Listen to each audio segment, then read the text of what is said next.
Welcome. Sometimes the best way to understand a community's story isn't to read a massive history book. It's to look at a few key moments, powerful snapshots in time. Today, we're going to do just that. We're looking at 6 moments in Sikh history that tell a huge story about sovereignty, resilience, and the search for recognition. Okay, let's jump right in. It's a really good question to start with, right? I mean, is history just a list of dates and battles, or is it something more? A narrative that's shaped by struggle, by triumph, and by the will of a people. We're about to see how just 6 moments can tell us so much about the Sikh community's journey. And here it is. This is our roadmap. We're going to start way back in the 18th century, with Sikh forces coming together and a really powerful story about justice. Then, we'll have to look at some incredibly tough times, periods of persecution that really tested the community. And finally, we'll land in our modern era, looking at the ongoing quest for recognition, especially right here in the United States. Each of these is like a crucial piece of a much larger puzzle. So our story really kicks off in the mid-1700s. This was a super important time for Sikhs, a time when they were forging a collective identity and really establishing their own sovereignty in the Punjab region. And this isn't just about winning battles, it's about the very birth of a nation's spirit.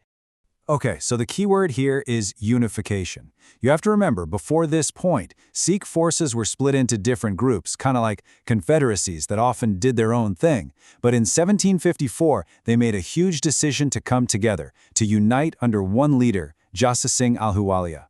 This was a massive, game-changing step towards a shared destiny.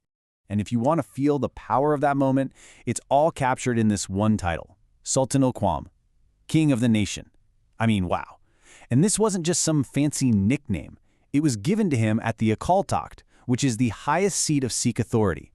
It was a bold, clear message to the entire world. A sovereign Sikh nation is here. So, you have this newfound sovereignty, right?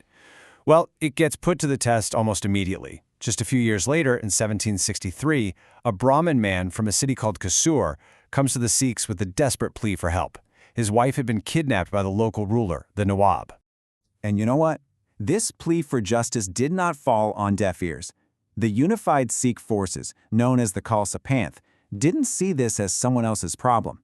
They saw it as a fundamental injustice that they had a duty to fix. So what do? They got their forces together and marched on Kasur. And the result? The Nawab was defeated, the city was taken, and most importantly, the woman was rescued and returned safely to her husband.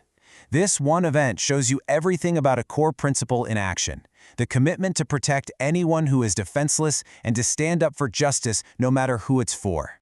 Okay, so forging a nation is one thing, but holding on to it, sustaining it through incredible hardship, well, that's a whole other story.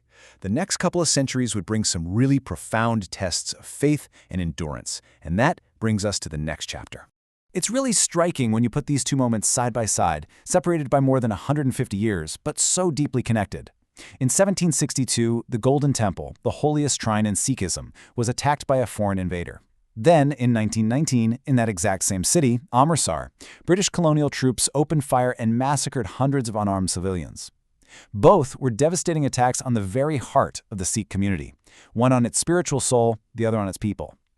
These were moments of unimaginable loss, but they also forged an incredible spirit of resilience that has defined the community ever since.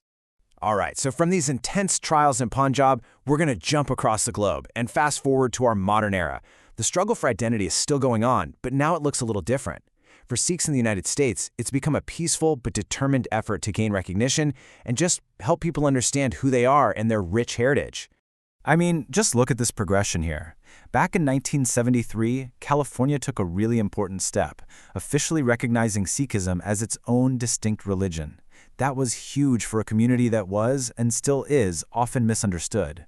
Then, fast forward a few decades to 2018, and you have Oregon declaring April as Sikh Heritage Month, timed with the festival of Baisakhi.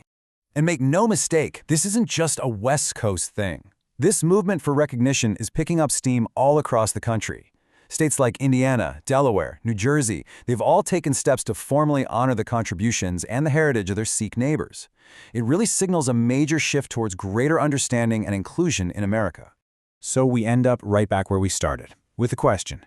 The Sikh story is one of building a nation from the ground up, of enduring the absolute unthinkable, and of carving out a new identity in a new world.